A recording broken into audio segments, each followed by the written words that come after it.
Yeah. Yep. I'm gonna put this down just a little bit. I don't know. Don't think you guys can hear it, but whatever. So. Yeah. Welcome to America, where everything is really silly. But yeah. No, I mean, welcome to Philosophy Roulette, where I read and review philosophy papers online. And, I was like, I got a message from my cousin being like, oh yeah, the rioters from the Capitol. I always think it's going to be like 3 people, like thousands of people. Fun times, I guess, for some. And then there's all like, oh, we never thought this was going to happen here. People not cynical enough. Anywho. So I actually received an email from an author. And this author is Louis Doulas, UC Irvine, Department of Philosophy, PhD student out of there. And they were the target of one of my other papers. Like, there was a paper that was sort of attacking them. Something I think he wrote. And so,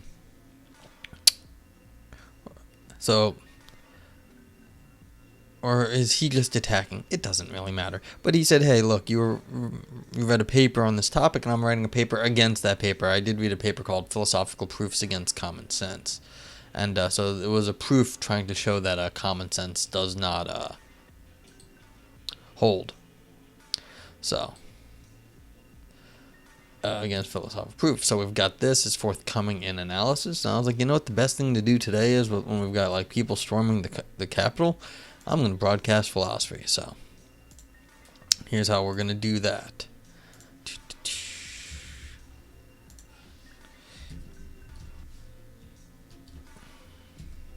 If you join me, you can always grab the paper by typing exclamation point paper in the chat box, and the link will pop back up anytime. So yeah, so we're going to have like a light, easy day of philosophy, at least for me. I don't have to like worry about what I'm going to read. The author sent me something. Please, folks, give me actually, I'm going to start like maybe a Discord, because that's what people do on Twitch. They start Discord servers.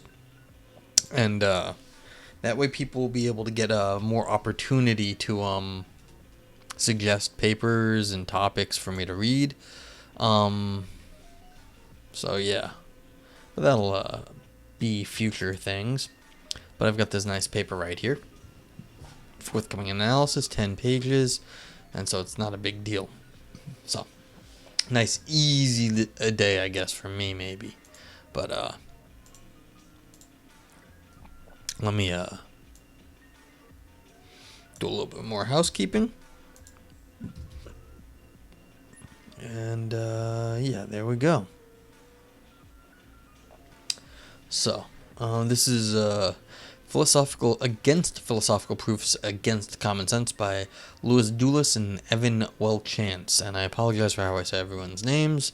Saying names is surprisingly hard to do. But yeah, so let's give a little read and review. 1. A philosophical proof against common sense. Many philosophers, I actually don't know if it's many philosophers, maybe it was just that one author from before, but at least some philosophers think that common sense knowledge survives sophisticated philosophical proofs against it. Oh, actually, alright, I had that wrong. This is why you have to actually read stuff before you start making comments. It's much more certain that things move than it is that the premise of Zeno's counterarguments are true. You know, best laid plans of mice and philosophers. It's much more certain that things move that it is that. No, than it is that. What are you going to do? What goes for Zeno's arguments against motion arguably goes for philosophical arguments against causation, timetables, human beings, knowledge, and more. Now, basically, if you guys don't know what Zeno's arguments were, he basically had these fun proofs that show, hey, even though you think things are moving, they never are. And there's a very common they even exist in pop culture, like jokes where it's like, okay, there's a mathematician, a physicist, and an engineer, and they say, okay, there's a beautiful woman on the other side of the room. If you can get to her, you can have your way with her, but you have to, the first step you take, you can only take, you can take half the distance, and then again, you take half the distance again, and then half distance again, and half distance again, and eventually, and they say, okay, and the mathematician turns around and walks out because the mathematician knows you will never reach the distance if you always have to take half the distance. The physicist looks at it for a second, says, oh, well, that's too bad, and turns around and says, yeah, that's concludes the same with the mathematician. The engineer immediately starts going. And then the physicist catches the engineer going out of the corner of his eye and says, hey, why are you going? You know that's impossible. The engineer says, yes, but I'll get close enough to get the job done. And so this is the whole sort of like the proof is that you will never actually be able to go get up to a distance, but the common sense answer is that you will always, there is still movement, but this is the history of that comes from Zeno. These sort of arguments and how you can't actually move. Okay, continuing. And please ask questions and what's up. Bubba Bloop with the subscription. I think you are number 1, Bubba Bloop. Congratulations. I don't know if I have anything like actually hooked up to like show animations and whatnot, but thank you. Yes, you are number 1. I appreciate it. So my first subscription as an affiliate here on Twitch. I have made affiliate. Thank you, Bubba Bloop. So yes. And I'm gonna set up, channel point rewards and all what and whatnot to have things to reward you. I don't know any way to reward you at the moment, except for I guess you'll see fewer ads on Twitch because you've already given Bezos your money. But yeah. Okay, so if you have any questions, let me know. I'm talking about just getting started. A philosophical proof against common sense, and this is against philosophical proofs against common sense. So that's all we're doing here. Recently, however, so everyone please feel free. I'll think of something to do.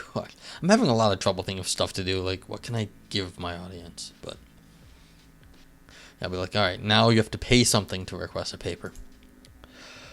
Recently, however, Brian Francis, forthcoming, has advanced a philosophical proof that he thinks common sense can't survive.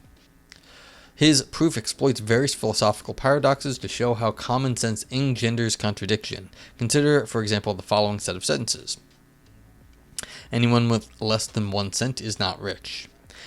If anyone with less than 1 cent is not rich, then anyone less than 2 cents is not rich. If anyone with less than 10 to the 14 minus 1 cent is not rich, then anyone with less than 10 to the 14 cents is not rich. It's not the case that anyone with less than 10 to the 14 cents is not rich. There's a Sorites paradox. 10 to the 14 cents, that's a 10 with 14 zeros after it, so I guess you knock off the last 2, so that'd be a 1 with 12 zeros after it. That would be a lot of dollars. Many, many, many dollars. Yeah, so Sorites. So these claims, the C's, are mutually inconsistent, so I guess all of these things. The final claim contradicts the conclusion derived from the antecedent claims. Anyone with less than 10 to the 14 cents is not rich. So one of the C's must be false. And yet Francis argues all of them are commonsensical. So a common sense claim is false. So philosophy can overturn common sense, and thus common sense methodology is unstable. QED. Yeah, a little quick. This is Francis' philosophical proof against common sense, albeit in a highly schematic form.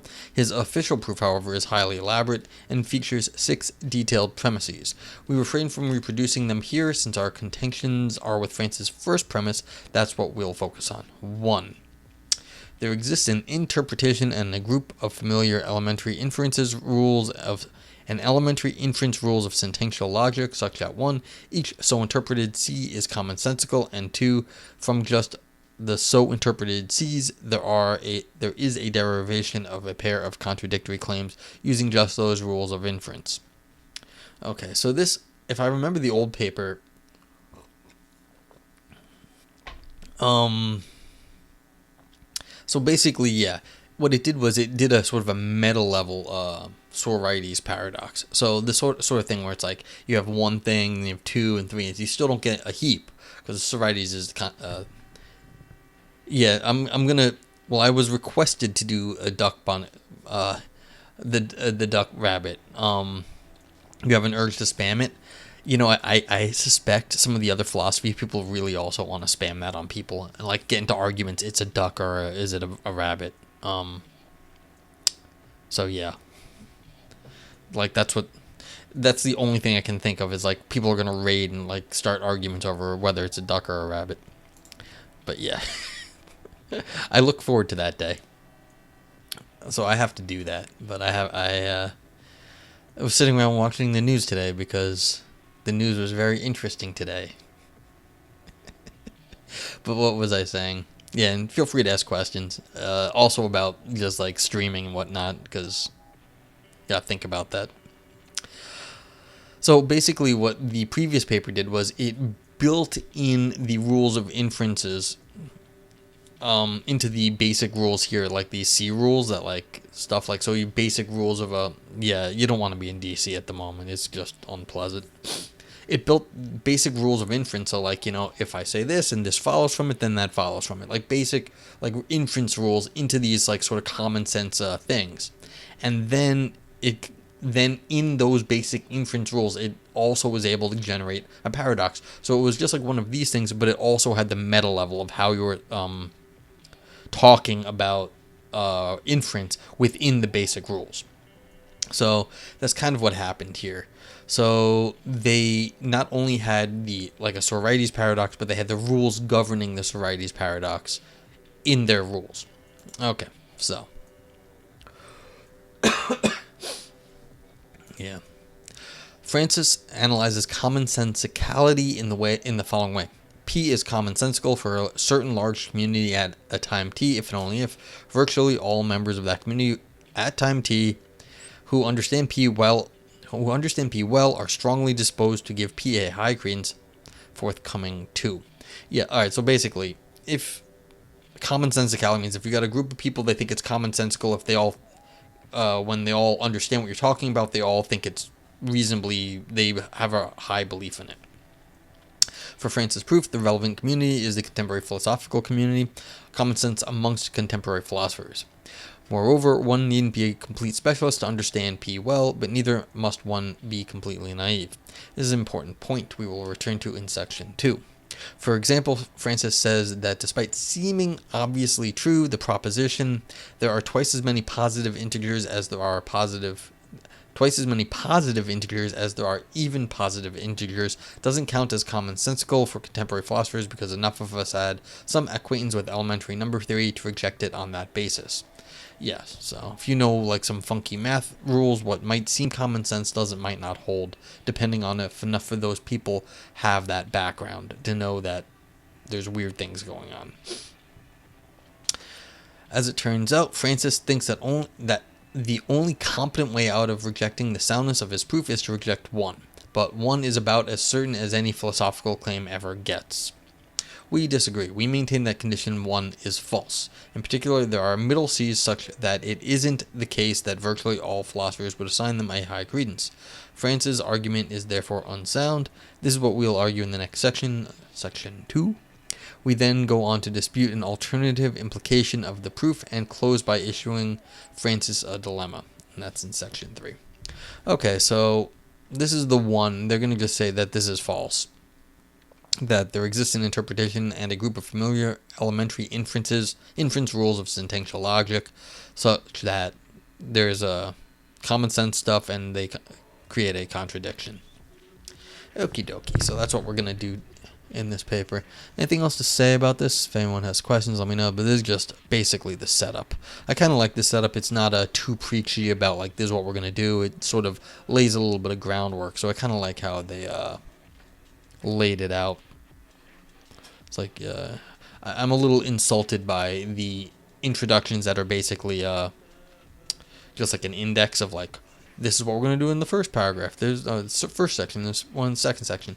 This one at least is following the structure of the argument, and just so you don't have to be basically giving you an index. I mean, they give a little bit of that here at the end, but that's okay. 2. Against the proof. Again, we think that condition 1 is false, which means that we deny that some C is commonsensical, say some middle C. But says Francis, denying any middle C would entail the falsity of a proposition that is eminently commonsensical. R. There are not two people who differ by only a few cents, and yet just one of them is rich. Okay, so they're going to try to split a sorites. Interesting. Alright, so not R is entailed by the denial of any middle C, but Francis claims that not R goes against common sense. So, I mean, it's like off topic but breaking news. What? Oh god, did something new happen? Twitch removed PogChamp? I mean, is there some disease called PogChamp that they're like worried about? Like, oh my, what is happening in this country anymore? Because the guy said some pro-violence in D.C. You know what? Okay.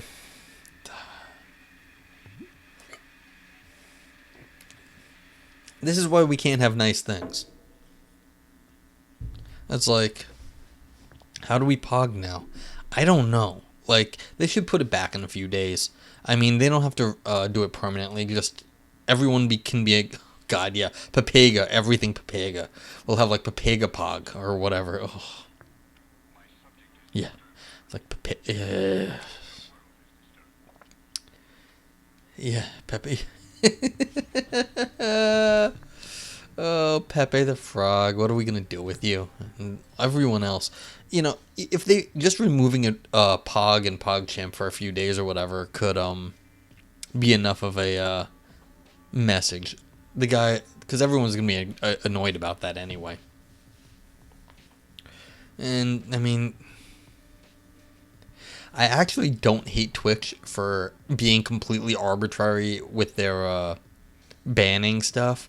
Because as opposed to the other people who are trying to like be high and mighty about this, they're just like, screw you, we're going to ban your stuff. It's like, okay, I actually kind of understand what they're doing when they do that. Oh, okay, so the guy's just heinous all day. He's just toxic. Oh, great. Okay. I didn't know that about the fellow. Yeah, then they might have to, like, just permanently ban it. But can't they... Yeah, I mean, exactly. It's not... The actual emote has very little to do with the person. It's the, what's it called? The... genetic fallacy. Just because yeah, you don't have to blame where something came from and then like say that it has to like it's forever tainted just because it comes from a bad source. That's not like it's unfair to the emote actually at this point, because the emote is associated with a lot bigger than that one person. So, you know, that's kind of interesting.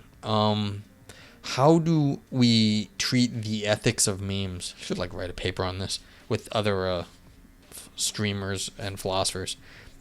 The ethics of emotes and memes. I'm going to write that down. And then this is something like, because all of these memes, because I mean they were going to ban Pepe the Frog because they were like, oh, the racists, it's a racist symbol. It's like, no, the racists were using it, but the frog itself is just a frog.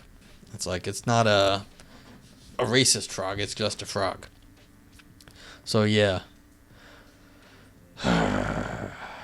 Oh, well. I mean, like I said, I actually don't mind Twitch banning things just like sort of like, I ban this, I ban this, I ban this, I ban that. Because that's, in some sense, they don't have to like worry about being consistent. They can just ban stuff when someone does something stupid. But, that's too bad because it affects everyone else.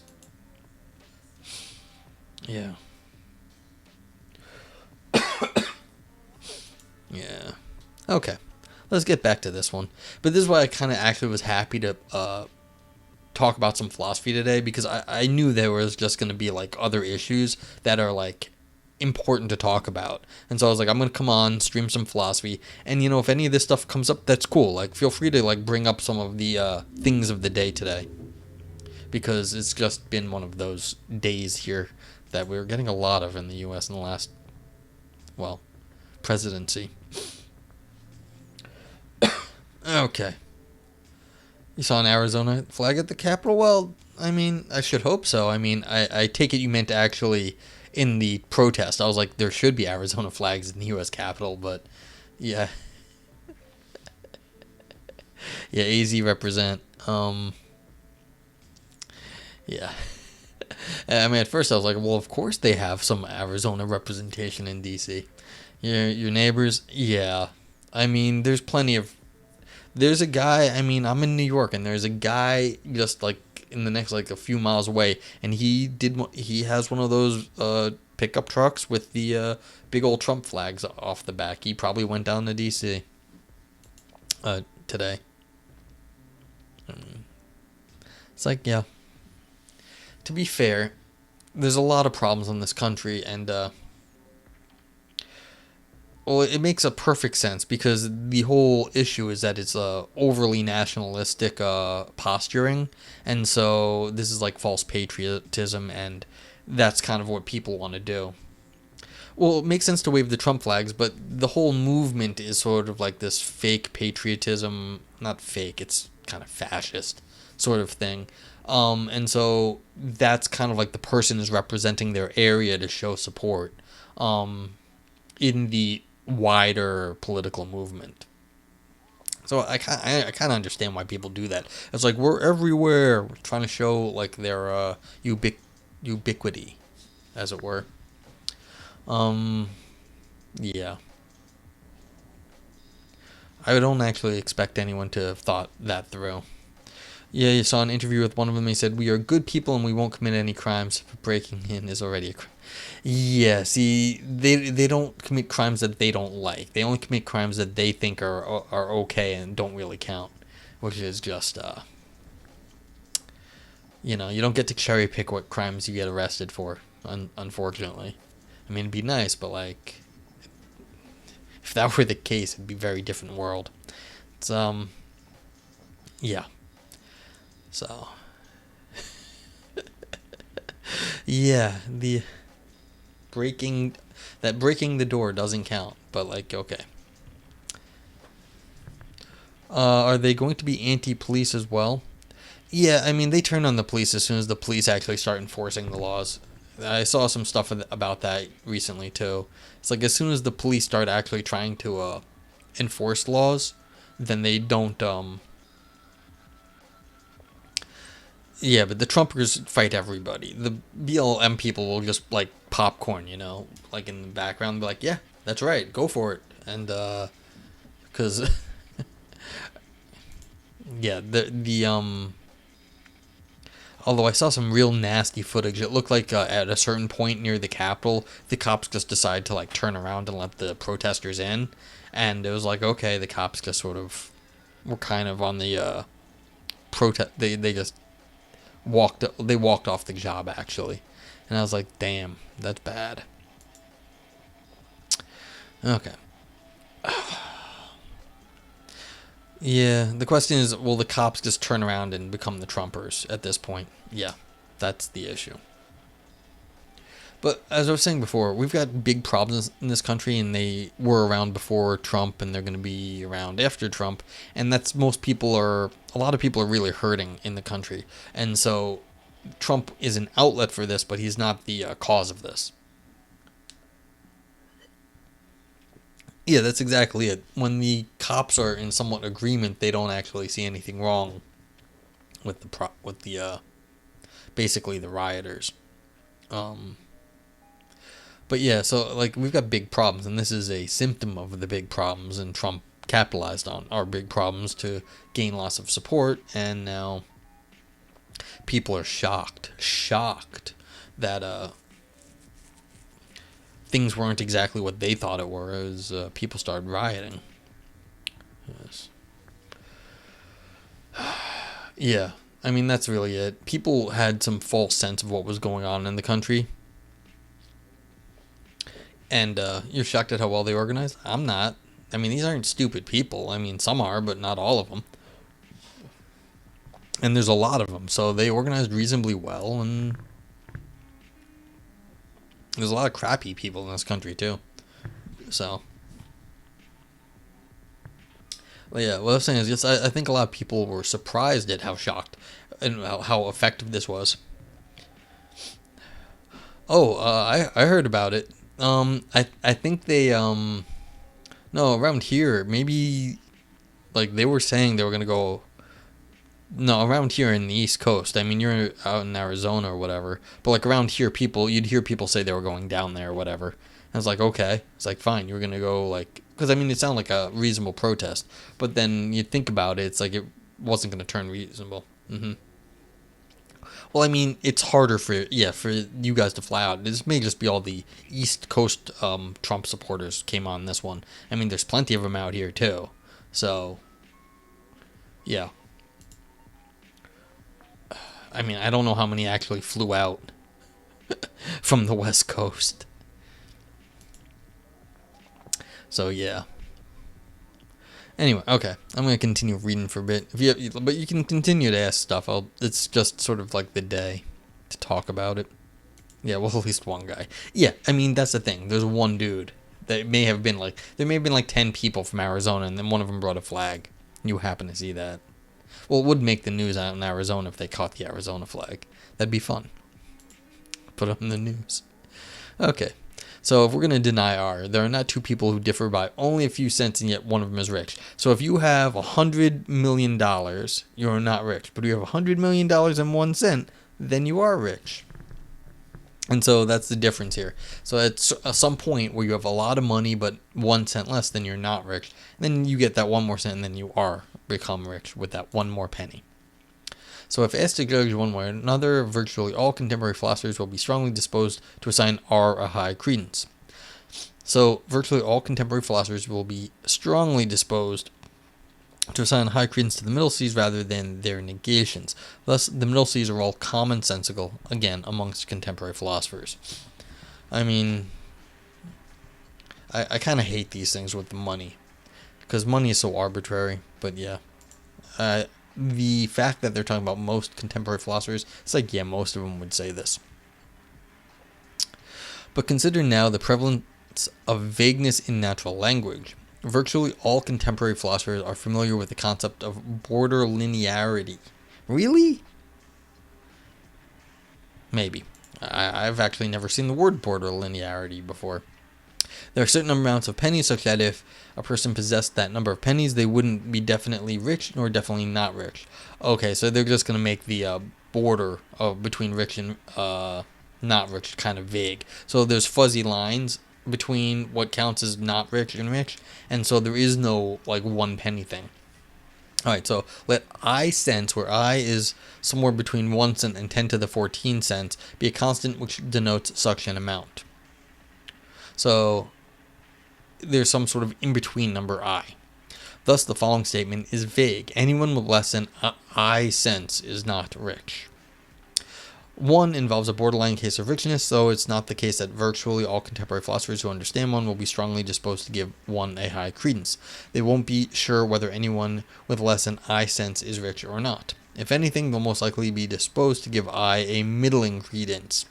Yeah, so if there's like some big old like fuzzy gap in between certain amounts of money, and if you are well below the fuzzy amount, you know you're not rich, and if you're well above it, you are, but anywhere close to it, you're like, so that's fine. So, and you'll be like, if you're in the middle, then you believe maybe in the middle somewhere that you're rich. But there will also be middle C's in the sorites, which involve borderline cases of richness. I prime, or 1 prime. If anyone with less than I minus 1 cent is not rich, then anyone with less than I cents is not rich. Because it's a middle C, Francis must maintain that 1 prime is commonsensical. To deny it would mean to deny R, which clashes with common sense on his account. But recall why Francis excludes propositions like there are twice as many positive integers as there are even positive integers from counting as commonsensical despite seeming obviously true. Enough contemporary philosophers have some acquaintance with elementary transfinite number theory to know that such propositions are false. Oh, yeah, did you beat all the Zin puzzles? You know what I did instead? I went and looked at the people from World of Minesweeper playing. I didn't go look at the Zane puzzles. I went and looked at the how that gameplay went. So I did not do that. I did the other thing. Um, yeah. So again, thanks for hosting the games. So uh, I think I fixed. I mean, I found a bug and I fixed one of the bugs with like when someone leaves and rejoins, it was screwing up the lobby. Hopefully that one's fixed. But like, yeah, I glanced at the Zane puzzles. Bug you exploited, yeah, that should also be fixed. So you should not be able to get 99 lives. That was actually a straight up mistake on my part. It wasn't like a bug that was like hard to track down. I just missed something. So yeah, hopefully fixed. So you could make the size of the competitor small and then increase my board size alone. Huh. Oh, yeah. When that loads, I didn't even think of that as a bug. I was just like, yeah, if you want to do that, go right ahead. I was like, that's a feature, not a bug.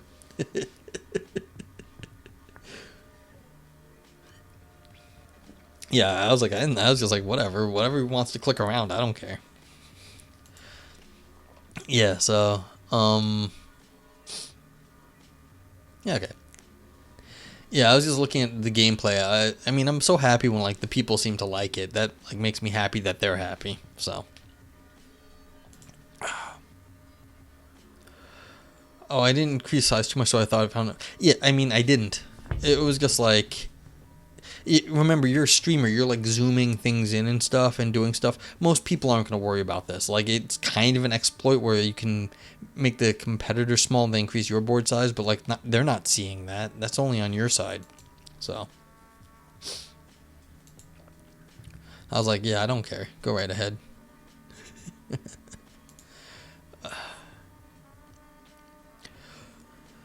I mean, let's see. Yeah. I mean, I can take off the limits on. Yeah, yeah. See, this is a thing. Yeah, how to show different things on stream is kind of hard. And I'm still thinking about how to do that to make it so you don't have to like futz with the screen so much. But yeah, that's gonna take some work to try to figure out. Yeah.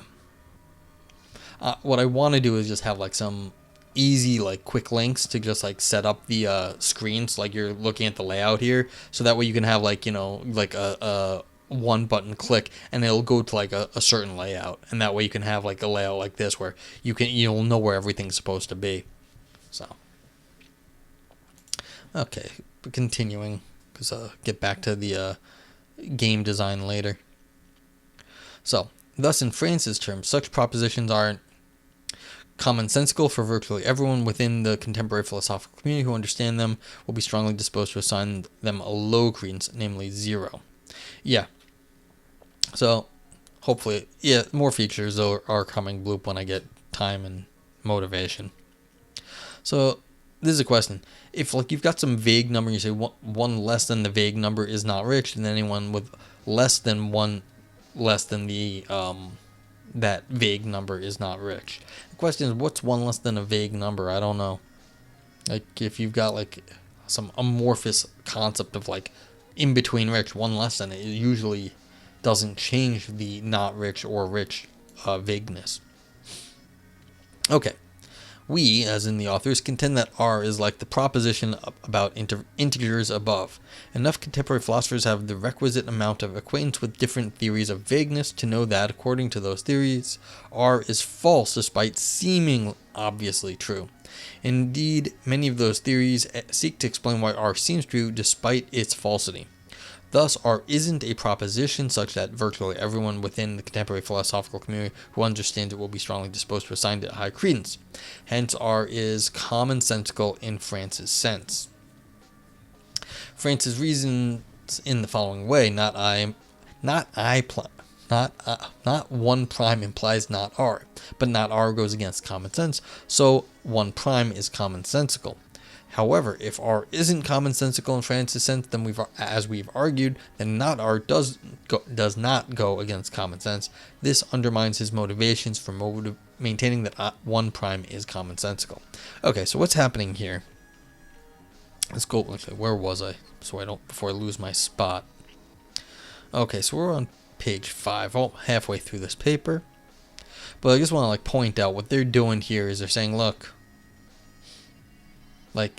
this is like a Sorite's paradise. You got the Sorites, you keep adding pennies, and all of a sudden, before you weren't rich, now you are rich, and so it's a paradox of when you become rich, because if you just keep adding 1 penny to anything does not make you more rich. They're saying, look, this is not a paradox because everyone knows there's a problem. And so the idea that you're saying that there is no problem in here is wrong. And so when they set up their whole thing to say all these middle steps in here where you keep adding 1 penny, that is wrong. Everyone knows it's wrong. And so because Sorites paradox have been around since the Greek times, obviously no group of philosophers is going to just assume that they're correct. So that seems like actually a pretty fair thing. It says, look, we know this paradox has been around for so long. Everyone knows all the details about the paradox, or not the details, but the setup. And so therefore, why would anyone actually just assume that those rules are legitimate? Now, you have other reasons for believing inference rules. But if you're going to set up a Sorites paradox, yeah, everyone in this community is also going to have seen it and knows there's a problem there too. So this is a very fair statement, I think, considering the population that is under consideration here.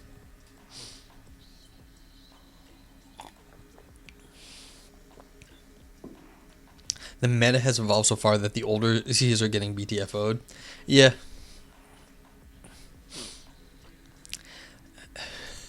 It is weird times. Okay, so... Moreover, 1 prime is vague. Note first that the consequence of 1 prime, namely that 1 is vague, involves a borderline case of richness. We claim above that 1 warrants a middling credence, but if 1 prime's antecedent is either definitely true or vague, then for all we know 1 prime could have a true antecedent and a false conclusion. Yeah, because if you start with vague premises, or something vague in the premises, then you can have something that looks true to begin with and then ends false, because you have a vague middle step. Given that 1 prime is a vague claim, it too would seem to warrant at most middling credence. Excuse me. It would certainly be inadvisable to assign 1 prime a high credence. Thus, it is not the case that virtually all philosophers who understand 1 prime would be strongly disposed to give it a high credence. So 1 prime isn't commonsensical. Therefore, Francis' first premise is false. Yeah. So basically, is saying, look, if you start off here with all true premises, and you're trying to get to over here all true conclusions, but the problem is in between here you've got something real vague. You can't get this is the truth values may not stay consistent as if you cross over this sort of vague area in your reasoning, and that's seems I can get on board with that. Even if one was inclined to assign 1 prime a high credence on the basis of R, we don't think that virtually all philosophers would be strongly disposed to do so. We think our reasoning for assigning 1 prime a middling credence are compelling. They stem from a prior understanding of border linearity. Yeah, so this is just sort of the border linearity here. It's well, you've got a vague borderline here. Plus, many contemporary philosophers think that R is false, so we think that others would judge similarly. Barring virtual unanimity on one's credence, it shouldn't be counted as commonsensical on Francis' analysis, so even if our reasoning isn't unanimously held, Francis' argument still fails. Okay. I mean, granted, even though I'm kind of on board with what they're saying here, this is not how I would argue for this, but I come at these things from the logic. I mean, just my history is I come at this from the logical side. It's what is your sense of logical implication? How do you actually get from the premises to the conclusions? And the authors are here just saying, well, postulating, look, something vague is going on here. And so you can't just stick a vague thing in between, like the logic, and expect the logical consequence to hold. The question is, what is the notion of logical consequence here? That'd be the sort of question I would ask. And then you could say, well, how are we defining vagueness in that sense? Because vagueness is not so easy to define either. But yeah, so the question is, virtually all philosophers would be strongly disposed to do so. Well, this is what my point is. It depends on who you ask, how they analyze the problem. The point is, you can do this in multiple ways, and I think most of the people that once you made it clear to them that there is something sort of funky going on, they'd be like, okay, yeah, it's not so clear that I should assume this as a something of common sense. So.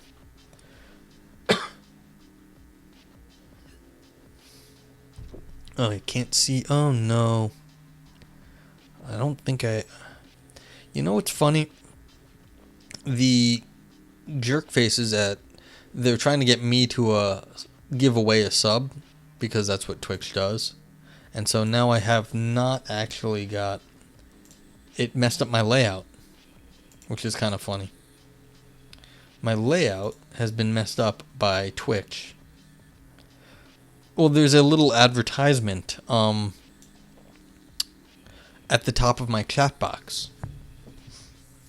So they're saying, gift a sub now to be the first one to gift a sub. But so they're advertising giving a sub at my chat box, and it messed up my layout for my stream, which I think is kind of silly, but it's like, yeah.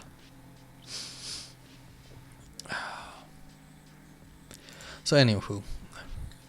Yeah. Where was I?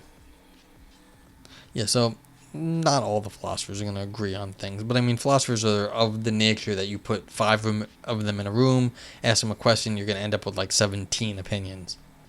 So, yeah, at least 3 per philosopher, maybe 4. Francis has a trick up his sleeve, his revenge proof forthcoming. He argues that his first premise, that is, one above, is commonsensical. Virtually all members of the contemporary philosophical community agree that there is a way of interpreting the Sorites claims such that they're all commonsensical and lead to paradox. The claim that, you can say something about virtually all contemporary members of the philosophical community agree is exactly what I just disagreed with in my previous comment about 5 philosophers will have 17 opinions. So I don't know if anyone actually agrees about anything. The authors here can say, though, we've argued that Francis' first premise is false, but then Francis retorts, we've shown that one is false. It is a false common sense claim.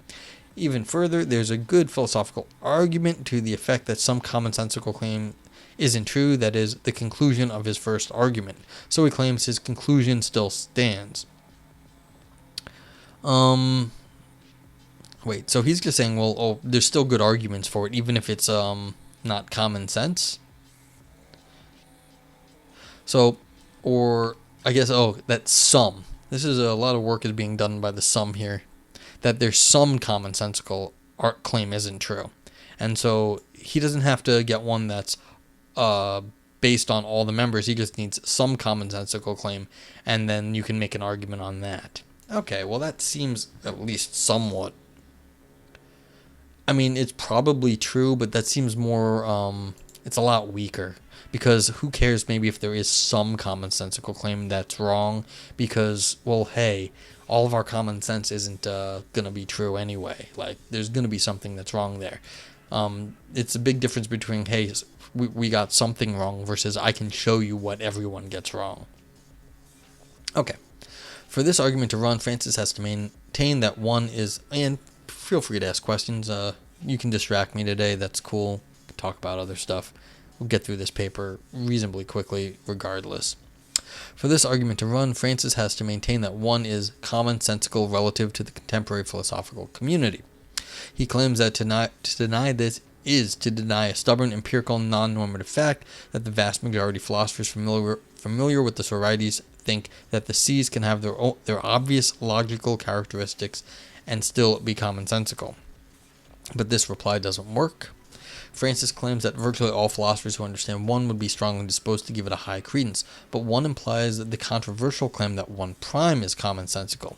Philosophers do often talk of the Sorites as if all of its premises are commonsensical, but clearly they're not all using the word commonsensical in Francis' sense.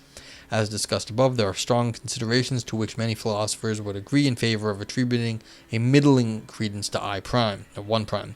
So it's not the case that virtually all philosophers would be strongly disposed to maintain that all of the C's are commonsensical, so 1 isn't commonsensical. Yeah.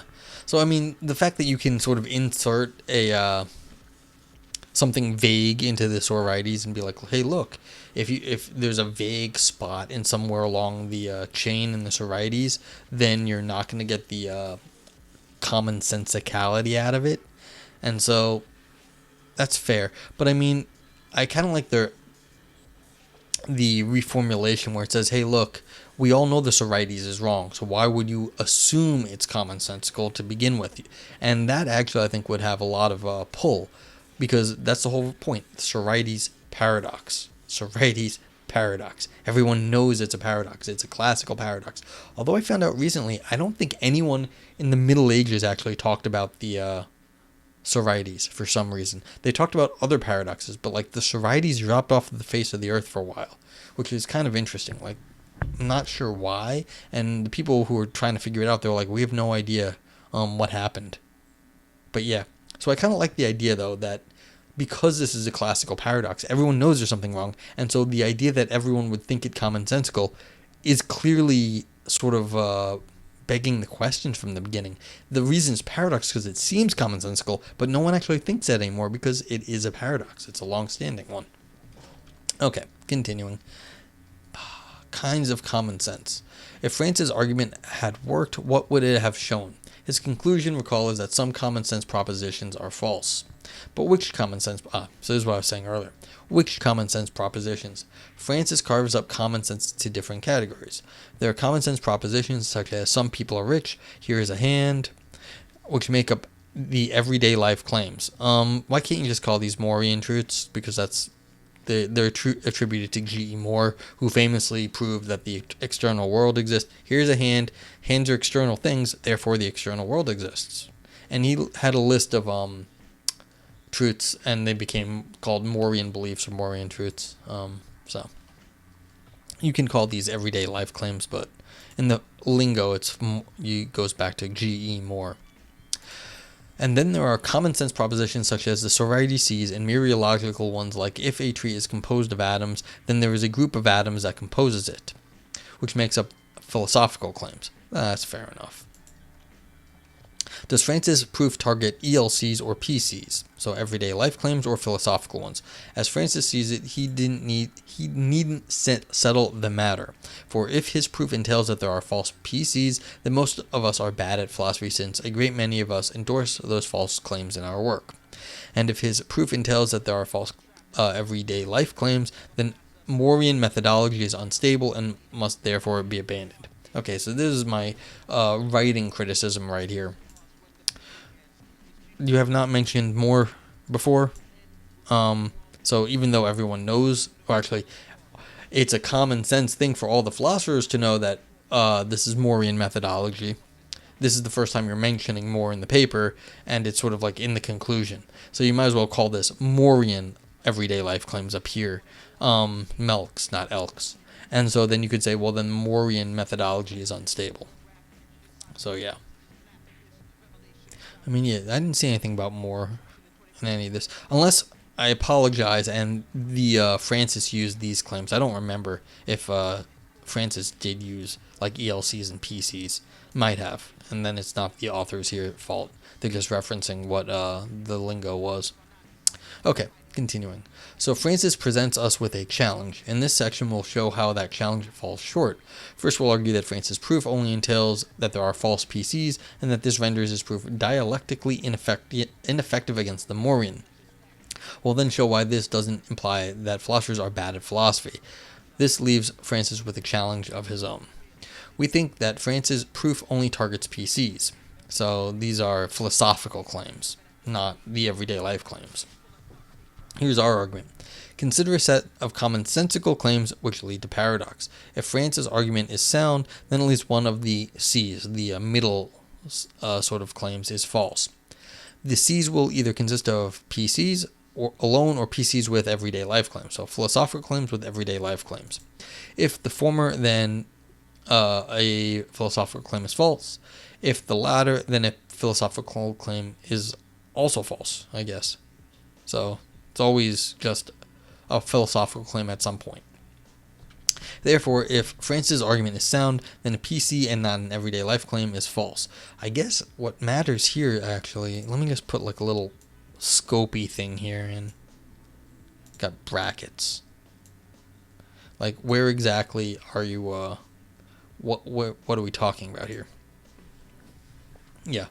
We take 4 to be the most controversial premise here. Below we motivate it and along the way show how France's proofs is dialectically ineffective against the Morean, even if successful.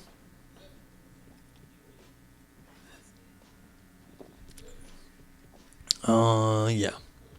Okay. See you later, Bubba Bloop. Yeah, so here's the thing. See, if you have a claim and it consists of philosophical claims, or like you have a bunch of premises and they middle claims, and they're all philosophical, then it's a philosophical problem. But if it also has everyday life claims, now what they're saying here is that if it's a philosophical claim and an everyday life claim, they're saying then it's the PC that is at fault, not the ELC. So how are they splitting this to say, look, it's always going to be the philosophical claim's fault, never the everyday life claim's fault? Okay, so premise 4 says that if the C's consist of either philosophical claims or everyday life claims, then it's the philosophical claim that's false. Why? It comes down to the fact that philosophical claims aren't the paradigm of common sense for the Morean. Indeed, the Morean should be willing to grant that there are plenty of false propositions that are or were commonsensical in France's sense. Take, for instance, the proposition, the sun orbits the earth. Surely this proposition was commonsensical in France's sense for most Eleatics. So it was commonsensical again in France's sense for that community at that time. Yeah, so back in the ancient Greeks, they thought the sun went around the earth. The Morean will think the same goes for many other commonsensical beliefs that we now consider false. The Morean can grant this because they don't think such propositions belong to the sense. The common sense is hardcore. Hey, Bloop, welcome back. The hardcore propositions are such that they count as commonsensical for everyone, no matter the culture or epoch they happen to inhabit. Thus, the hardcore isn't just commonsensical at certain times for certain communities. Rather, propositions that belong to the hardcore are, we might say, the most commonsensical. The greatest amount of people, philosophers and non-philosophers alike, assign them the highest credence. Yeah, but what exactly counts as the hardcore of the most beliefs? I mean, this always worries me because it feels like you're going to start whittling away at all the things we know and you're going to end up with like nothing, or at best just tautologies that are just vacuously true statements. Notice propositions like things move and here's a hand are ELCs. So it's clear that ELCs belong to the hardcore. Why do they belong to the hardcore? This worries me. Like, how do you know this is the hardcore? Like, is this not begging the question to say here's a hand? I mean, I agree that it's a Morean truth and it's an everyday life claim, but why is it a hardcore everyday life claim? Okay. But do philosophical claims count as like these sort of things? We doubt it. To illustrate, consider what we take to be some commonsensical philosophical claims. There aren't different ways of being. There are no vague objects. It's impossible for an object to have a determinable but no determinate of that determinable. Yeah, yeesh. I mean, you have to.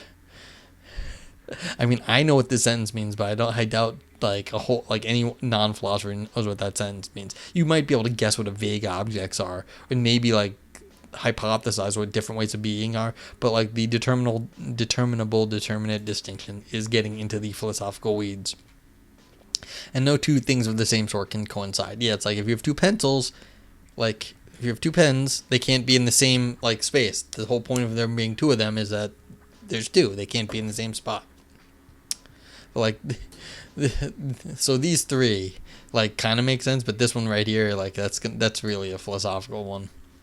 We take these claims that have once been considered commonsensical amongst philosophers. Arguably, this isn't the case anymore. Yeah, there's people that disagree on all of these. Many of the claims above have now been shown to be highly implausible, if not outright false. Indeed, it might be part of the future philosophical common sense to believe the negations of these propositions. But unlike philosophical claims, everyday life claims don't shift in this way. So even if Francis is right that there are false common sense propositions, they just aren't the kind of common sense that Moreans are attempting to defend from the attack. So even if Francis' proof is successful, it would be dialectically ineffective against the Morean.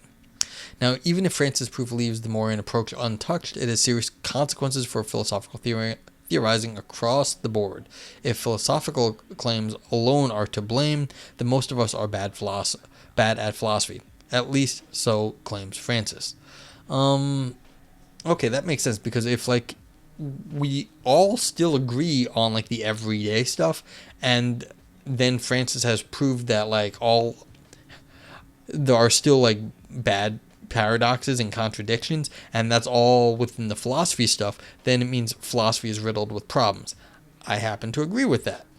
But, I mean, does that mean we're bad at philosophy, or is that just how philosophy is? Gnarly, give me a sub? Yeah, right. I'm not giving out any subs. I barely just got made, you want that founder badge? I'm broke. I'm broke too, man. I'm not, like, spending money on this. But welcome, I made affiliate. Oh my god. So welcome to the stream. Yeah, if I had money to give away, you can only get a founder badge if you sub yourself. Ah, okay. So yeah, you can't get one if you're gifted. Well, there we go. We got the knowledge dropped by Bubba Bloop. Yeah. So, well, you know what you could do if you got like one bit, you could be like the first person to cheer.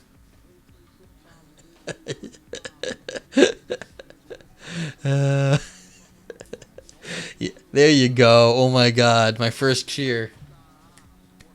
I don't know. I don't have any stream stuff set up, unfortunately. I'd love to have like things exploding on the screen, but like, yeah. Thank you for the bit. My first bit. Yeah, so you're the bits leader now, Gnarly. Congratulations on that. Okay. Oh, the Komodo hype. Yeah, that's awesome. Yes, exactly. What are these graphics? I mean, I don't want to tell you how many hours I went in and tried to figure out how to do the graphics on Linux. I'm still just going to probably end up using like Stream Elements or one of the other ones to do it. But I'm still working that stuff out. Because it is surprisingly involved to monitor donations. Like either subscriptions or when the F does your Prime renew. Oh yeah, look at that. Hey, look at that. Bits leader. You got Bits leader. See? That's awesome.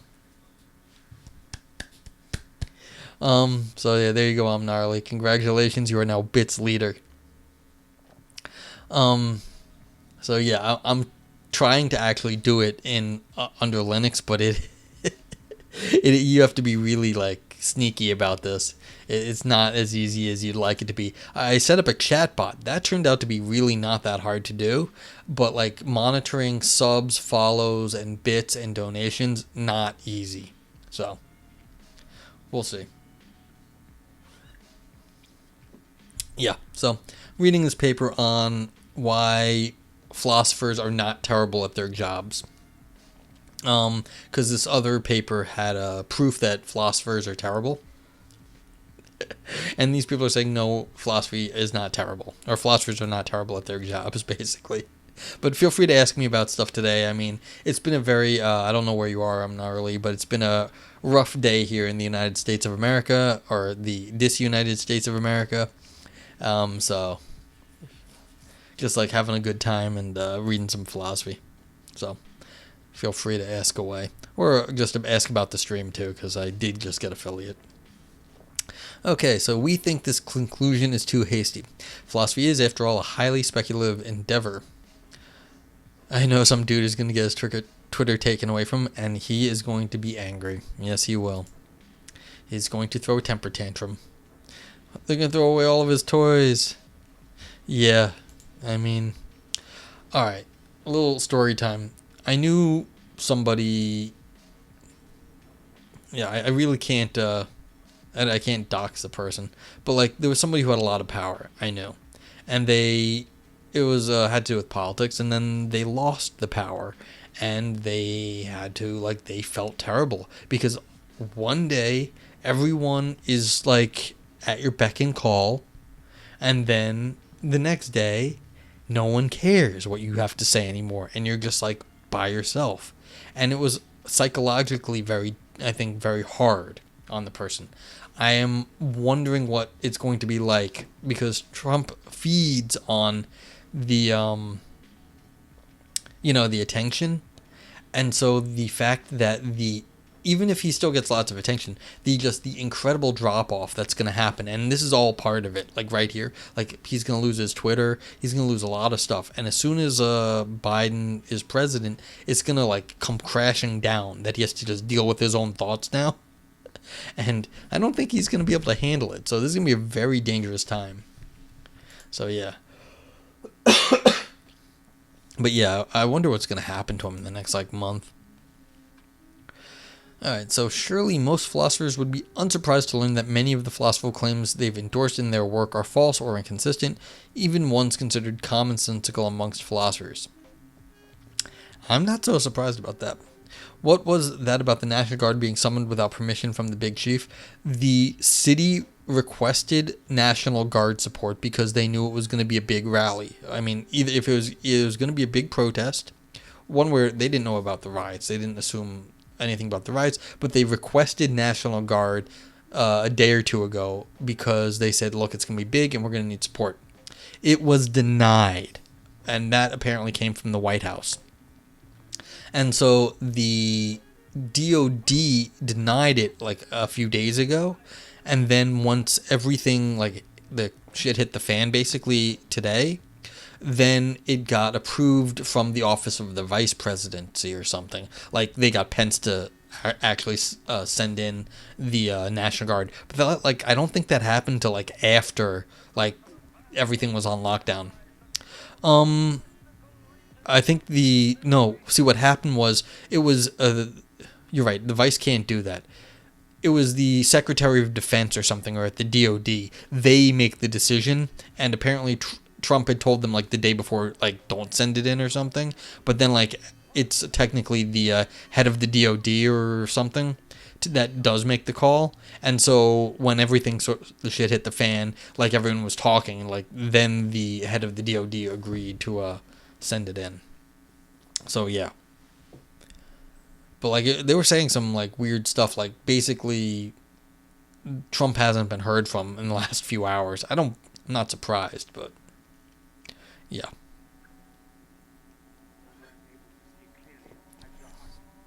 What am I reading? Came late. This paper is called. What is this called? This is called Against Philosophical Proofs Against Common Sense. And I had actually read a paper called Philosophical Proofs Against Common Sense a while back. And so what it was kind of like this, the Sorites paradox. What the person had done in the previous paper was, against. It's like you can see the name over here. But like the previous paper was called this, Philosophical Proofs Against Common Sense. What the person did was they did a Sorites paradox, but what they did was they built the structure of the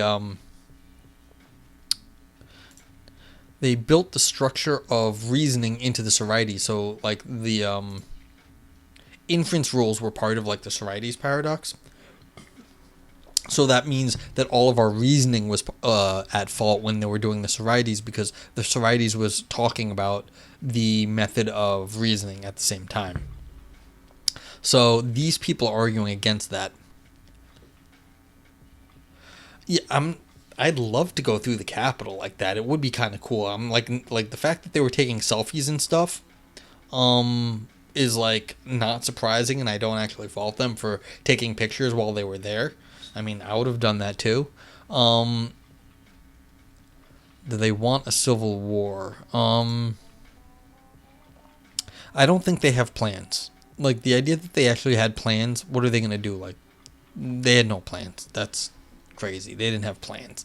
If they had like actual plans about what to, like to take over the government, that'd be a completely different thing. But then again, they probably would have they wouldn't have done what they did today if that was it. It would have been like coordinated attacks all over the country or something to like really start a war. I mean, otherwise, because you know what's going to happen. It's like, okay, they're going to go through. Some of them are going to get arrested, and then the rest of the government is just going to like shrug its shoulders and keep on going, because that's what bureaucracy does. They would have had to have disrupted the entire bureaucracy. They didn't do that. That requires like more work. Yeah. I mean, the idea that like Trump actually is in control of the bureaucracy is, I don't think he actually is. Do they want a civil war? I don't know what they want. I think what people want is they want to feel like they are the government is actually responding to them, and I don't blame them for feeling that the government isn't responding to them, because the government usually has in the last few years has not been. The fact that they believe Trump is doing anything for them is crazy, but yeah. So, but I think what they really want is they want to gain enough political clout that they will get themselves heard. Well, they aren't going to go get what they want. No, no, of course not. I mean, no way. They're not going to get what they want. I mean, what they want is nuts. Yeah, but I mean, they're not going to get what they want. They might get what they need. Like, say, I'm gnarly. With what you were reading reminds me of an astrology I'm looking at. Certain rules changed as time went on, and now the practice is divided. Yeah, exactly. This is kind of talking about what happens when you have different concepts of the rules, and this is what they're saying. Then they don't. Then you can't make claims about what people are doing. So are they just going to give up? Give up. I don't know. I don't know. Um, I'm not a historian about this sort of thing. I don't know what happens on losing parties. Like, because they're going to lose, it looks like at this point. They're not going to win. The only time you, like, a successful. It's basically treason at this point. It's only not treason as if you win the revolution. Because, like, when we left the British, it was treason against the crown, but we won, and therefore it became a revolution. So, what happens to a treasonous traitors, basically? They get put down, or they're going to have a bad time, I think. So, I don't think they're just going to give up, but it's not going to be pleasant. I wouldn't. If Biden just gives them a pass, they're just going to come back. So, what I expect is that a lot of this is going to, like, the FBI is going to get a swift kick in the pants to go after these people. Because the question is, will the Republican Party put up with this sort of thing either? Because it's not the Democrats that are protesting, it's all Republicans, and it looks terrible for them. So,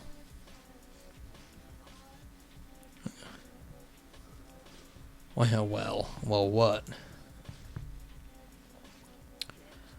Okay, I'll get back to Bloop in a second. So, I mean, would the philosophers actually think that they're false or inconsistent? Maybe. Actually, I'm not sure about this. Like, everyone knows the FBI can't arrest that many people for treason. No, but they can arrest some of the organizers and that sort of thing. And so, like, once you gut the organizational structure, that's all you need to do. Like, people will come back, they'll fill it in again. But, like, if you start monitoring that sort of stuff, you can, like, if you, like, take out the structure and the people who actually are good at organizing, it'll be harder and harder for it to come back. I mean, I was a little shocked. I didn't see, like, the vans full of people with, in cuffs. Not the cuffs, but, like, the twist tie things. So, the zip ties. Like, if that was New York, there would have been, like, thousands of people with zip ties on their hands. Hey, DeMarshall, how you doing? So,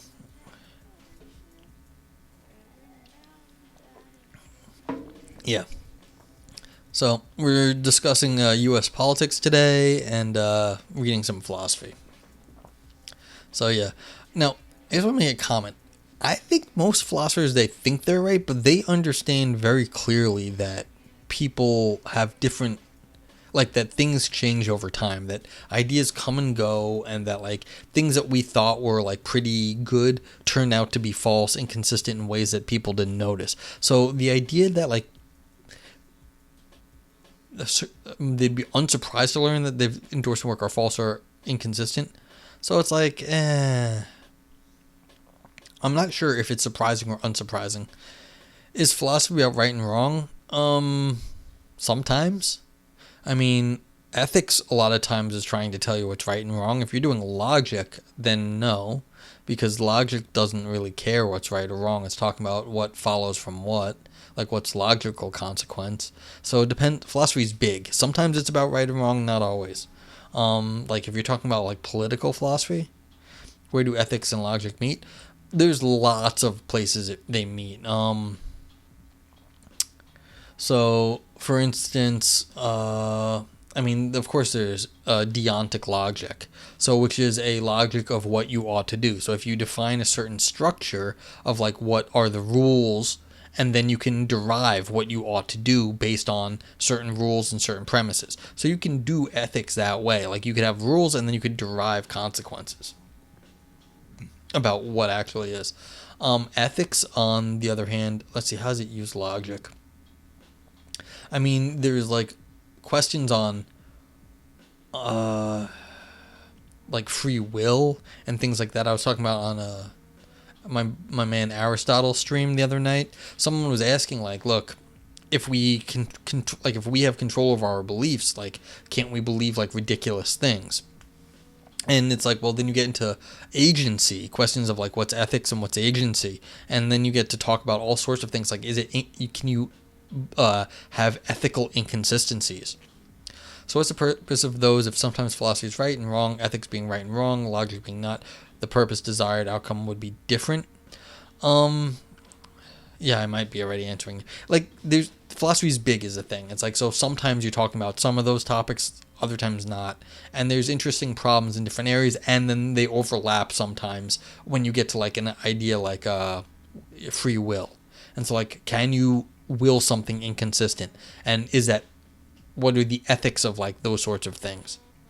So, and it shows up in weird ways. It's one of those things like when you start to learn more and more about it, you start to see that like it's the same problem in different areas. And so like the logical problem over here is the same problem that like these maybe ethicists are talking about over here. And so you say, well, they don't seem like they're related, but a lot of times it's like the same problem like underneath. Philosophy is a problem. Philosophy is a major problem because no one knows what the hell's going on anyway, and so people are trying to talk about it.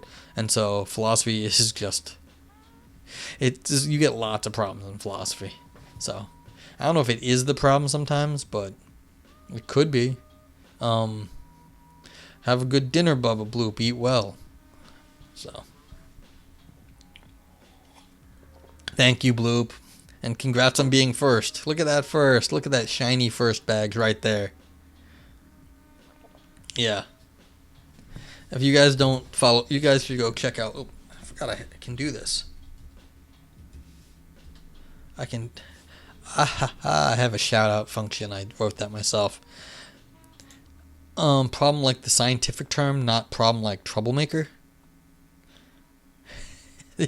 That is good. It's the like Velociraptor Komodo hype. Yeah, that's good. What do you mean I'm gnarly? Problem like the scientific term, not problem like troublemaker. Like a scientific like something to discover. Like what's the thing to work out? Like a math problem. So philosophy is a thing to work out. Well, the philosophical problems. Now, then there's the bigger problem of what are we doing in philosophy, and that is also a thing. You can ask that, and then people actually get. There's a very famous story when Wittgenstein and I think Karl Popper were just like there was an encounter, because these are two big philosophers and they had different views on what philosophy was. Wittgenstein denied that there was anything called philosophy. It was just a bunch of problems that people sort of grouped together and called that philosophy, but there was nothing like specifically that tied everything together as a problem. And then Karl Popper was like, no, there is something that's philosophy, and that is like there's a set of problems that philosophy works on. So is it, and like, so the Karl Popper version of the world, it's like, yeah, there is a subject called philosophy, and the Wittgensteinian, I hope I got it, was Karl Popper. The Wittgensteinian view was that there is nothing called philosophy, so there is no problem of philosophy that you can work on. And so, and what was one ethical and one logic, it was a completely different concept of what we were doing in philosophy. And apparently, yeah, asked a good question. And so apparently what happened was Wittgenstein was like, had a fire poker, and he started swinging around his head and like got really dangerous. And so it was kind of like this, almost like a battle of philosophers. And so you can actually, there's a whole book on the, about the encounter called Wittgenstein's Poker that you can go look up. So, but that's the thing. It's like, it's a conception of what are you doing. Are all of the philosophical problems really just the problems that have stuck around and have bubbled up? Or is there actually a subject matter of philosophy itself? Yeah. So, yeah, so and that's kind of what it is here. And it's sort of like, where is your stance here? And so surely most philosophers would be unsurprised to learn that many of the philosophical claims they've endorsed in their work are false or inconsistent, even ones considered commonsensical. Yeah, a lot of them would think they know that there's different views on these things. So, anywho. So yeah, guys, you keep asking questions. It's cool. I'm just going to try to get through this end. We're almost done with this. Moreover, if the average philosopher isn't Timorian nor sympathetic to common sense in general, then it would hardly be a surprise for them to learn that some of their philosophical beliefs are inconsistent or false, given that, in principle, most of their beliefs, if not all of them, are subject to revision. Yes, here's the question. How do you understand revision in what you believe? So if you think a lot of things are revisable, even the common sense ones, then there's a lot less that you're so worried about being overturned. Does this mean that philosophers are bad at their jobs? We are skeptical. True, we often think of success as a function of how well one does something or how reliably one arrives at the truth. An archer that hits a bullseye time and again is good at archery, not bad at it. A mathematician able to prove many incredible difficult theorems is good at mathematics, not bad at it. Is the metric not the same in philosophy? And so I guess this goes to you, Gnarly. Is philosophy more like math? So, like mathematics, like the philosophy. We're not so sure. These people are very unsure about stuff. Like, we're not so sure. In fact, it seems that being good at or bad at philosophy isn't necessarily a function of reliably getting at the truth. One can imagine a particularly creative philosopher whose views are often false, yet whose perspective is always enlightening. Such a philosopher would be good at philosophy in our books. Of course, if one can get at truths, more power to you, but failing to do so doesn't make you a philosophical failure. So even if France's proof is successful, it wouldn't necessarily show that philosophers are bad at their jobs, for it's unclear that what it means for philosophers to be good at their jobs is always to be tracking the truth. Yeah, so like the idea that you're tracking the truth, that's more of a scientific thing. Philosophers have to ask good questions, really. And a lot of times that has to do with the truth, but if you're not asking good questions, then you're a crappy philosopher, basically. Philosophy sounds like a set of belief systems that live actually on the fence, thinking about the pros and cons of both without ever settling on a side. Sure. I mean, in some sense, that's what happens a lot. That's not to say philosophers don't end up settling on stuff, but a lot of times it's settling on stuff that's like the best for them. They're not telling you that what is best for everybody. People are different. But like I just said, the way I see it, like you have to be good at asking questions if you're a philosopher.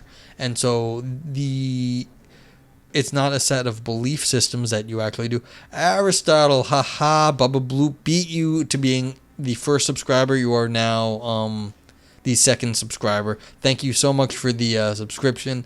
I appreciate it. I have two subscribers now, and yay! I just got a affiliate a few days ago. Oh, I'm gnarly. I'm gonna have a scam train or something.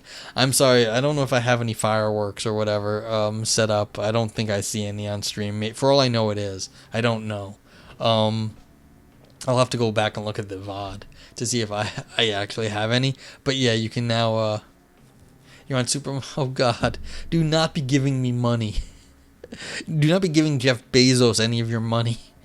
If there's anything else you need to spend the money on, please don't. I'm not starving here. So, it's like, you already were leading in bits. Why do you subscribe? You were already bits leader. You wanted the founder badge. Okay. Yeah. The things you do for, and you turned it off. Okay. Yeah, because look at that. Look at that founder right there on Aristotle. Yeah, founder badge. Exactly. Man, they're good. They're running out quick. It's like the first 10. Like, there's only 7 left. Oh, boy. So, actually, I wouldn't even be surprised if some people were disappointed. I've got some, like, long-time viewers that would be like, oh, wow.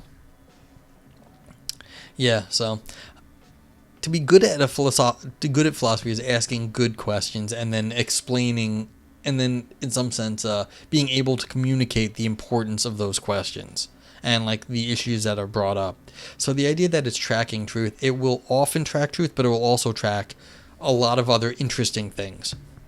So the idea like that we're bad at our jobs because we're getting things inconsistent, I'm with the authors here. That might not be the goal of philosophy in the end.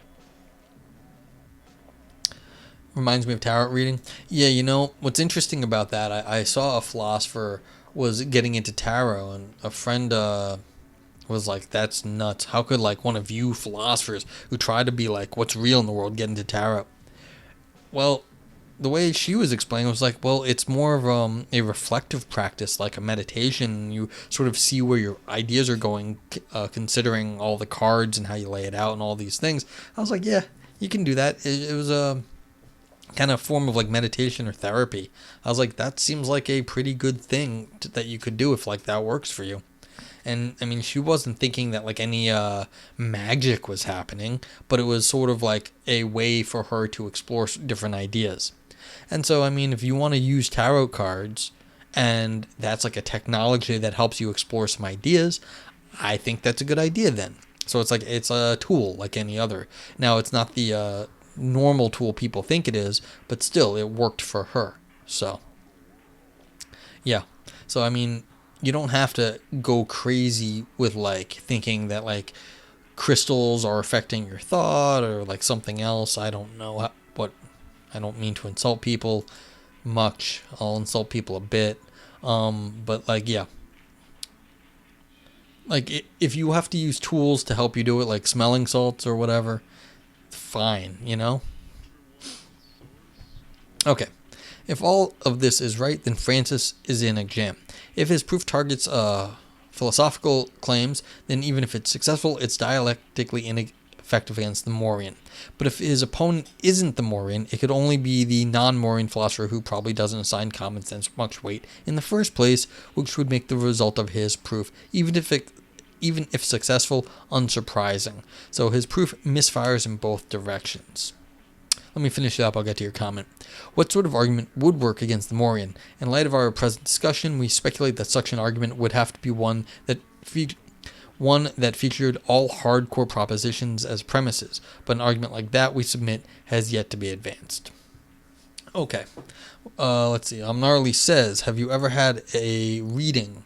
Just out of curiosity, because listening to your philosophical discussions stimulates my brain, so does tarot.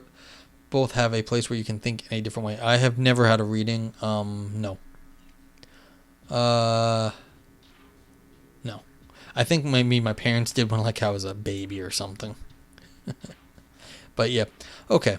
So what do I have to say about this? I mostly agree with this paper. I mean, I have some beefs with their understanding of hardcore Mauryan propositions, and how is that not like an ad hoc distinction? What counts as hardcore Mauryan versus just any old Mauryan statement? Like, this is a hand is hardcore, but like, I don't know what else, like the earth goes around the sun is not a hardcore Mauryan statement, because that requires too much background knowledge to maybe say. I mean, we would take it as an everyday fact, but that requires a lot of background knowledge, so maybe that's not a hardcore Mauryan proposition that we all think is true. So I have a little problem there with this sort of escape from the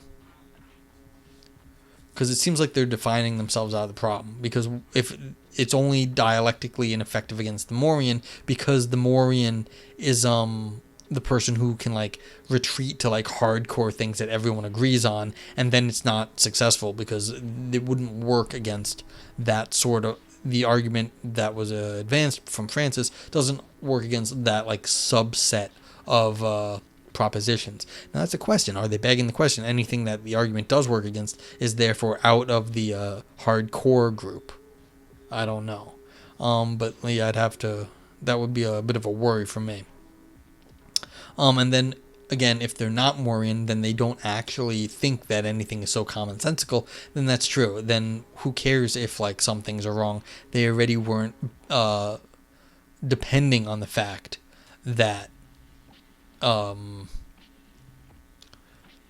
like they didn't care that things could be overturned. They weren't depending on things staying as they were. So there weren't so many hardcore facts that they like these can't change. They were like, nah, things can change, and then that's fine. You got to prove that things change, but that was already built into the claim.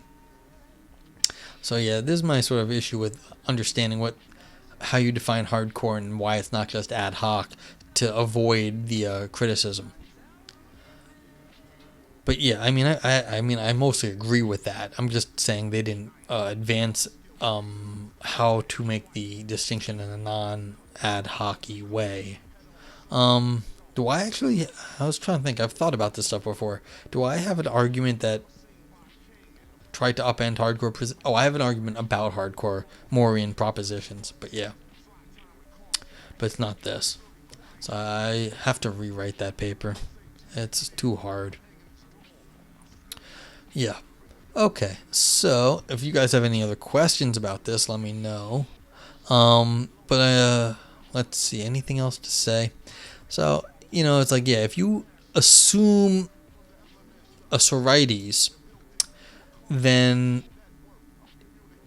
I do like this, actually. I do like this argument. And this is what I really like about this, is that the fact that we have a Sorites paradox, there's no reason to think that anyone who knows what a Sorites paradox is would take it as something of common sense. The whole point of it being a paradox is that it's a paradox. That's what's the common sense now. You know something's wrong. And so any reason that you would think that all these premises are commonsensical is on a different basis. So if you have a paradox, the reason you're accepting the logical rules you do is not because of the Sorites paradox. It's because you have some other sort of thing going on. You think like, well, these are the right logical premises, and that's why this set of this argument here ends up with a paradox, because you thought you had the right set of premises and it ends you in paradox. But what this does is this exploits the and they screwed up my layout. I'm sorry, I have to keep scrolling for you guys. This exploits the fact that we already know a Sorites paradox is a paradox, and so it's like, well, no one actually, it stops being commonsensical that these things are just common sense, that these sort of premises, because you already know it's a paradox, it's a Sorites. And so this sort of exploits the fact of the history of Sorites, really, at this point. So I thought that was a clever move that the authors here made. Let's see, anything else to say? Yeah, this sort of injecting a vague term. Anything else to say about that? This was an okay way. Like I said, I think earlier, this is not the way I would have done it, but like I think this works, so that's fine. More than one way to skin a cat. You have premises, some vague thing in the middle, and then the conclusion, but that screws up the logical consequence if you got a vague thing in between your premises and conclusion. Yeah. Do virtually all the members of a contemporary philosophical community agree on anything? Yeah. It's like that. There is a way to do it, sure, but like, eh. Is good philosophy an art?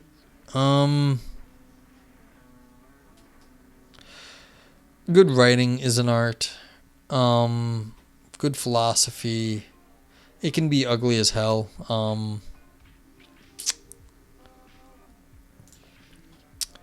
You know, anything can be an art depending on how you do it. It doesn't need to be, though. You know, it's like lots of things can be called art, but it doesn't need to be art. It could just be messy and stupid. But like I said, if it asks like a good question, you know, what was it called?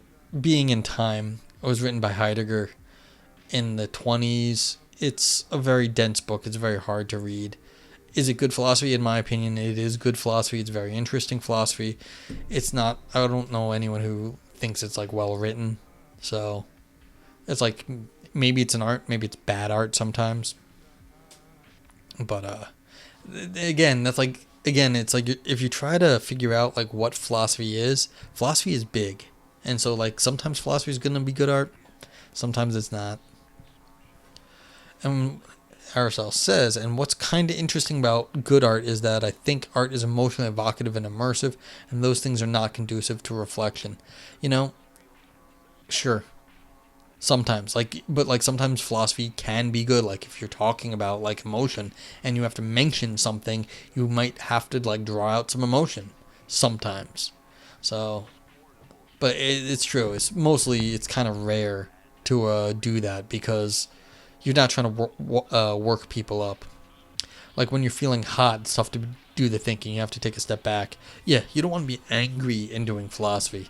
Like angry philosophy is gonna be messy. I've said this before. I was reading a paper and some people had basically insulted somebody else. They said like this is a trivial mistake that like intro freshmen make. And the person that they insulted wrote a paper and said, look, okay, here's what I meant. And then they proceeded to like tear the other person's argument down. So it's like, yeah, it was a dumb reading to say that their argument was like a freshman mistake. Big brains have wrinkles and the sadness can hide there. Yeah. But like these people tend to be very smart. And so it's like, yeah, if you make a claim when you're angry, it's probably the wrong one. But that doesn't mean that anger doesn't have its place sometimes. I read another paper. Oh, what was that? It was a paper on revenge or something. Like, is revenge ethically justified? And I was like, I emailed the author. I was like, were you angry? And like the author was like, yeah, I was. And instead of like doing anything stupid, I wrote a philosophy paper on it. And like that was a good source of it. So like there might be a place for like I could just tell like the writing was angry. And so like it was yeah. So the question is like it's a touchy subject. Like generally what Aristotle said is 100% correct. Most of the time it's stupid. If you have the skill to like infuse your writing with like emotion and like feeling, then more power to you. But it ain't always the it's hard, and it's like that takes then you're doing more than just getting out the philosophical ideas. Sometimes you're actually doing it in a skillful way. So that tends to be harder. Now, if you're writing philosophy that requires that sort of thing, that would be super interesting, and it would be very impressive too. Maybe some future philosophers who are better at life than us will be able to do that. Oh, we're not quite there yet. Okay. What type of future philosophy? Philosophy we don't know yet. Um, maybe the aesthetics people might be able to talk about that. I've read some papers from literature and philosophy, and they tend to have quotes from like their quotes, and like their writing tends to be a lot better than a lot of their quotes. Not is not better philosophy. It's just the writing is better a lot of times because they're also involved in the literature scene, and so in some sense their papers have to also be acceptable to a literature crowd. And so if you read something in literature and philosophy, then you're going to be reading it's a very different kind of paper sometimes. I read some that were pretty standard analytical papers, and then I read some other ones and I was like, wow, this is like well written, like this was just an enjoyable read. And so in that case, with whatever they were saying, it didn't need it, but it obviously was.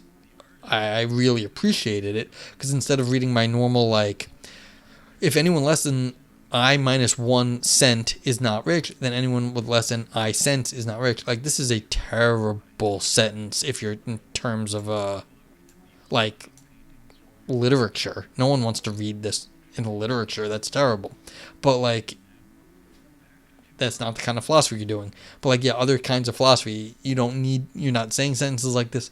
And in that case, you may have more opportunity to use other sorts of literary devices as opposed to like indents and like numbering formulas or theorems. So it's like, yeah, look at that. They have a fancy O. That's a 0 there. Like, that's the most exciting thing. You were going to email me a programming video? I mean, okay, cool, but like, programming video? What are you programming? I mean, I'm programming Minesweeper.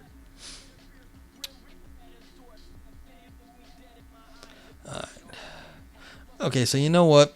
This is about if I'll keep streaming for a bit, but like, I'm kind of done with this paper, so that'll be it for this paper. Let me just put a stream marker in, and